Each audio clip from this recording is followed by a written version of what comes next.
welcome back to our channel. Today we have an exciting topic to discuss that can help you make informed investment decision. We are diving deep into the world of mutual fund. We'll explain you what mutual funds are, their advantage, disadvantage and different types of mutual funds available. So let's get started. The chapters that are covered in this video include what are mutual funds, different types of mutual funds, some of the key important terms associated with the mutual funds, why I should be investing in mutual funds, where can I buy mutual funds from, and what are some of the disadvantages of the mutual fund. Okay, so now let's get started. What is a mutual fund? So if we go by the book's definition, it goes like this.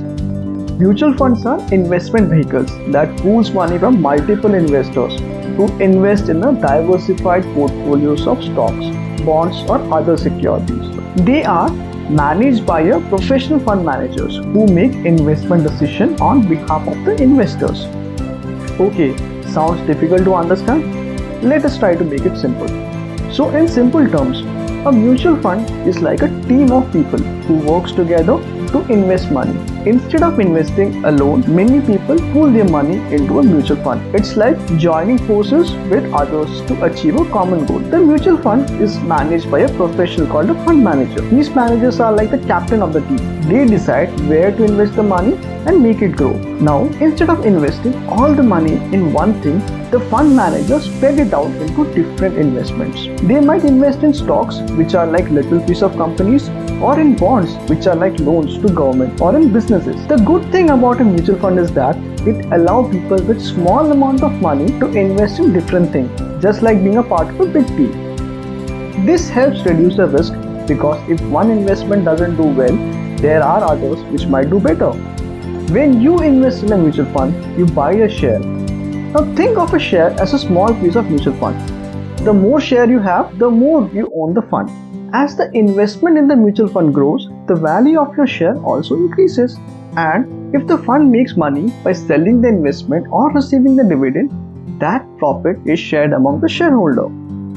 One important thing to know is that you can buy or sell your share in mutual fund at any time.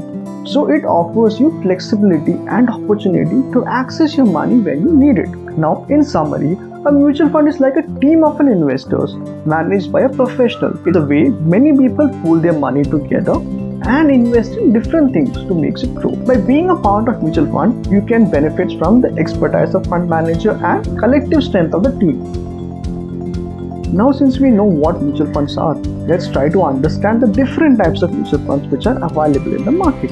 The very first one, equity funds. What are equity funds? Equity funds are mutual funds that mainly invest in the stocks of different companies. These funds aims to provide a long-term capital appreciation by taking the advantage of growth potential of the stock market. Equity fund can further categorize based on the investment style, such as large cap fund, mid cap and small cap fund. Large cap fund invests in the well-established companies, while mid cap and small cap funds focus on the mid-size and small-size companies. What is debt fund? Debt funds are mutual funds that invest in fixed income securities like government bonds, corporate bonds and treasury bills. These funds aims to generate a regular income for investors with lower risk compared to equity funds. The term which I want to highlight here is the lower risk. Debt funds can be categorized based on the duration of underlying bonds, such as a liquid fund, which invests in the short-term debt securities, income fund, which invests in the mid-term and long-term debt, and the gilt fund, which invests in the government securities. The next one is balance fund. So what exactly is a balance fund? A balance fund, also known as a hybrid fund, invests in the mix of stocks and bonds to make a balanced risk and return. These funds offer a combination of capital appreciation from the equity investment and stability from the debt investment. Balanced fund can have different allocations between equity and debt depending on the fund investment strategy. They are suitable for investors looking for a balanced portfolio with a moderate risk. The next one, index fund. So what are index funds? Index funds are mutual fund that aims to replicate the performance of a specified stock market index. For example, in our case, it's Nifty 50 or Sensex. These funds invest in the same stock in the same proportion as the index they track. Index fund offer a passive investment approach and tends to have a lower expense ratio compared to the active managed fund. They are suitable for the investors who prefer diversified portfolios aligned with the overall market performance. The next one, the sector fund. So what are sector funds? Sector funds focus on a specific sector of the economy, such as banking, technology, or healthcare. These funds invest in the companies operating with the particular industries. Sector funds can provide investors with the opportunity to gain the exposure to a specific sectors they believe will perform well. However, they also come with a concentrated risk since their performance is closely tied to a specified sector. Tax saving fund or ELSS. Tax saving fund, also known as equity linked savings scheme, offers a tax benefit under section 80C of Indian Income Tax Act. These funds have a lock-in period of 3 years, which means investors cannot withdraw their investment before completion of the lock-in period. This fund mainly invests to provide a long-term capital appreciation while offering the tax benefit. They are popular choice among the many investors who are looking to save tax and invest in the equity simultaneously. Money market funds. Money market fund invest in short-term debt instrument with a maturity up to 1 year. These fund aims to provide a stability and liquidity to the investor by investing in a highly liquid investment like treasury bills, certificate of deposit, and commercial paper. Money market funds are suitable for investors seeking low risk investment with a potential for a modest return. Gilt fund. Gilt funds are mutual funds that invest in the market securities, which are considered to have a lowest risk. These funds mainly invest in fixed income securities issued by the central or state government. Gilt fund offers stability, safety of principal, making them suitable for the conservative investors. The international funds. International fund, also known as global fund, invests in the international market and allows investors to diversify their portfolio globally. These funds invest in stocks and bonds of the companies outside of India, providing exposure to international economies. International fund offers the opportunities to benefit from the growth potential of the global market. However, they also come with the additional risks such as currency fluctuation and geographical factors. So, it is important for an investors to carefully consider their investment objective, their risk tolerance, and their investment horizon before choosing a mutual fund. Each type of mutual fund mentioned above has its own investment strategies and risk profile. So, the investor should conduct thorough research and review funds performance and consult with the financial advisor if they need to make investment decisions. So now, let us try to understand some of the important terms associated with a mutual fund. Understanding these terms will help you navigate the world of mutual fund effectively. So let's get started. The very first, NAV. The first term we'll explore is a net asset value or NAV. NAV represents the per share value of a mutual fund. It is calculated by dividing the total value of fund asset minus liability by the number of outstanding shares. The NAV is typically calculated at the end of each business day and is a useful indicator of the fund's performance. Next, the expense ratio. Let's talk about the expense ratio. This is the annual fees charged by a mutual fund to cover its operating expenses. It includes management fees, administrative costs, and other expenses. The expense ratio is expressed as the percentage of fund's average net asset. A lower expense ratio is generally preferable as it allows investors to retain a higher portion of investment return. Moving on to the next term, we have loads and no loads fund. Loads funds are mutual funds that charge a sales commission known as a load when purchasing or selling a share. On the other hand, no load funds don't charge a sale commission. Investors should consider the cost associated with the load funds and whether the benefit, such as guidance from a financial advice, outweighs those costs. Next, asset allocation. So what is asset allocation? Asset allocation is a crucial concept in mutual funds. It refers to the strategy of diversifying the investment across different asset values such as stock, bonds, and cash equivalents. The allocation is based on an investor risk tolerance, investment goals, and time horizon. The proper asset allocation helps manage the risk and optimize the return by reducing the reliance of any single investment or asset class. Systematic investment plan. So let us know what exactly is this SIP. It is an investment method that allows you to regularly invest a fixed amount in the mutual funds at the predefined intervals like monthly or quarterly. SIP promotes disciplined investing and helps to mitigate the impact of market volatility by averaging the purchase price of unit over the time. It is popular and convenient way to invest in the mutual fund gradually. Next, redemption, dividend and capital gain. Lastly, we have few important terms to cover. Redemption refers to the process of selling mutual fund share back to the funds. Dividend are the portion of mutual funds earning distributed to the shareholders, and capital gain are the profit realized when the mutual fund sells security at a higher price. So now we know what are mutual funds and the different types of mutual funds. But why should I be investing my hard-earned money in mutual funds? So let's try to explore that. The very first thing, diversification. One of the key advantages of mutual fund is diversification. Mutual fund invests in a wide range of securities such as stocks, bonds and other assets. This diversification helps you to reduce by spreading your investment risk toward different industry sectors and asset classes. By investing in a mutual fund, investor gains exposure to a diversified portfolio, which can help to mitigate the impact of volatility in any of the investment. Second, professional management. Mutual funds are managed by experienced professionals who research and analyze the investment opportunities. These fund managers have expertise and resources to make informed investment decisions on behalf of the investor. They continuously monitor and adjust the fund portfolio to optimize the return and manage the risk. Liquidity. Mutual fund offer liquidity, allowing the investors to buy or sell their shares on any business day at the current net asset value. This provides flexibility and convenience for investors to access their funds when needed. Unlike other investment options, mutual funds offer ease of entry and exit without incurring the significant transaction cost. The next, affordability.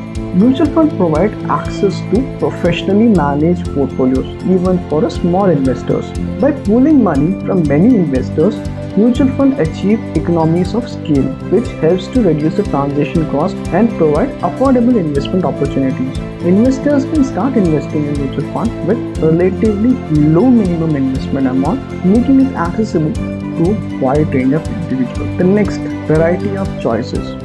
Mutual fund offers a wide range of investment options to suit different investor preference, risk appetite and investment objectives.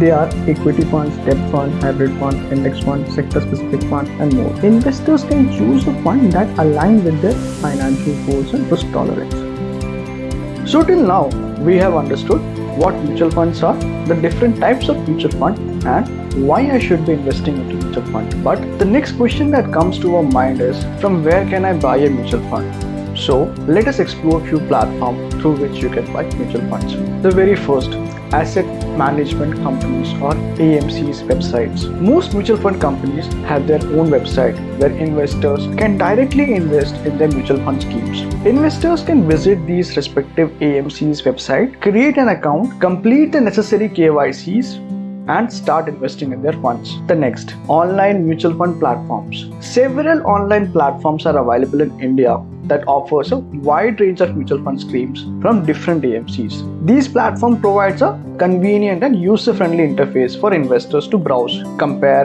and invest in mutual funds. Some popular online mutual fund platforms in India includes Grow, Paytm, ET Money, Kuvera, and Scriptbox. The next, stockbroker platforms. Many stockbroking firms in India have integrated mutual fund investment platform into their services.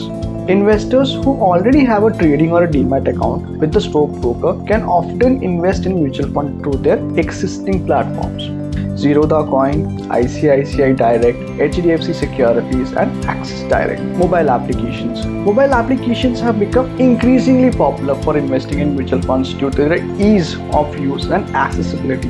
Many mutual fund companies and online platforms have dedicated mobile apps that allow investors to invest in mutual funds on the go. Example includes apps provided by mutual fund companies like HDFC Mutual Fund, SBI Mutual Funds and online platforms like Paytm Money and Grow. The next, banks. Most Most banks in India offer mutual fund through their banking service. Investors can visit the bank website or contact the bank relationship manager or use their net banking or mobile banking platform to invest into the mutual fund. Banks often provide personalized assistance and advice on the mutual fund investments. RTA or Registered and Transfer Agent. RTAs such as CAMS, Computer Aided Management Services, act as an intermediary between the mutual fund companies and investors. They provide online portals and services for investors to invest in mutual funds and they manage the investments. Investors can register on the respective RTA website to access the various mutual fund schemes. It is important for the investors to choose a platform that suits their need, offers a wide range of mutual fund options, and has a user-friendly interface and provide a good customer support. It is also crucial to consider factors such as ease of transaction, cost effectiveness, research tool, and the portfolio tracking features when selecting a platform for investing in the mutual funds. Now, let's switch to the next chapter. What are some disadvantages associated with the mutual funds? Or let me rephrase it for you. Let us look into some of the important factors to consider when making an investment decision. It is crucial to be aware of the potential challenges associated with the mutual funds. So let's explore this aspect. First one, the fees and the expenses. One of the important aspects to consider is the presence of fees and expenses in the mutual fund. These includes management fees, operating costs, and sales loads. Understanding the impact of these costs on your overall return is essential for making informed investment decisions. So it is very important for you guys to know and check the exit load associated with each mutual funds. So before buying a mutual fund, always check the exit load associated with it. The next, lack of control. Another aspect to bear in mind is the level of control you will have over your investment decisions. While professional fund managers handle the investment process, it is important to acknowledge that as an investor, your ability to influence the specific investment choice is limited. Third, the market risk. Like any investment, mutual funds are exposed to market risk. The value of mutual fund investment can fluctuate based on the factors such as market conditions, economic events, and external influence. It is important to be aware that investing in mutual fund comes with potential for fluctuation in the value of their investment. Next, potential for underperformance. Another aspect worth considering is the redemption restriction. And lastly, it is important to be mindful of any redemption restriction or penalties that may apply to certain mutual funds. I'm again clearing it. There are few mutual funds which do have this kind of restriction associated with it, so do check those things. These restrictions could impact your ability to withdraw funds according to your preferred timeline. Being aware of such condition is vital when making the investment decisions. So those are some important factors to consider when evaluating the mutual fund. It is crucial to thoroughly assess these aspects before making any of the investment decision. Remember, having a comprehensive understanding of both positive and challenging aspects will help you to make informed choices.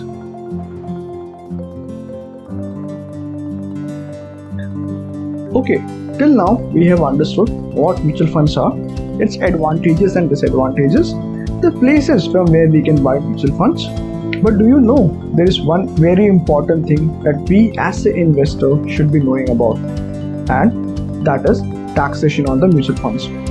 First, let's start with the basic. Mutual funds in India are subject to certain tax implications depending on various factors. The tax implication of investing in mutual fund in India vary depending on types of mutual fund and the holding period. Okay, so let us look one by one. First one, the equity fund, short-term capital gain. If you sell the equity fund within 1 year of buying them, you will be liable to pay a short-term capital gain tax. Normally, the short-term gain tax rate for equity fund is 15%. The second one, long-term capital gain.